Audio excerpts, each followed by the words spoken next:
would say that we, Seattle Metropolitan Chamber of Commerce, we do really agree with the approach that Governor Ferguson is taking, which is, responsibly managing spending with an eye towards getting results. And so I think there are some real questions around why a $17 to $20 billion increase in taxes is necessary. As a business community, we stand ready to be partners, work together. We do share the same goals, we do share the same values, and we want to move Washington forward in partnership. Right.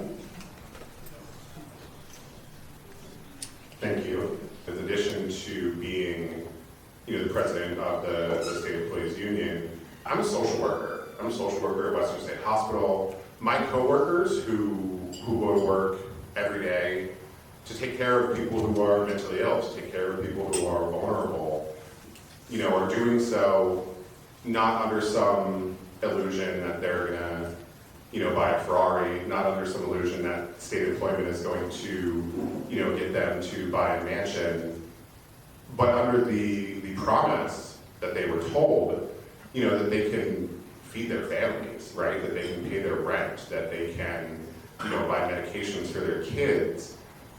And, frankly, when we talk about, say, taxes as an example, and when I hear folks say, we can't do this tax, we can't do this tax, we have, people making millions upon millions of dollars who can't afford a 1% tax apparently, but my coworkers who make $40,000 a year, taking care of the most vulnerable in our state, are being told that in order to do that, we're going to have to do that for free. We're going to have to take furloughs. We're going to have to continue to work beyond, making less than we could make in other places, in other states, and to do that, why? Just because you should just. I mean, if you all were told you're going to get a 5, 10, 15% cut in your pay, how likely are you to stay in that job? In a job where we already have massive recruitment and retention issues, where we already have massive recruitment and retention issues in our child welfare programs. I mean, the reality is, a lot of folks up here, and no offense to anybody else, they look at budgets and they look at numbers on a spreadsheet.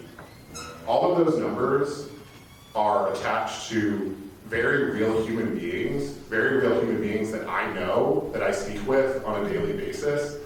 I know them, I know their kids, I know their families, and I know what will happen if we go forward with these all cuts budgets with no revenues, and I'll tell you what's going to happen. People are going to die. Kids are going to die, the mentally ill are going to die, the developmentally disabled are going to die. And so, you often get that question of, can you put a value on human life? Can you? Because that's kind of what you're asking us to do.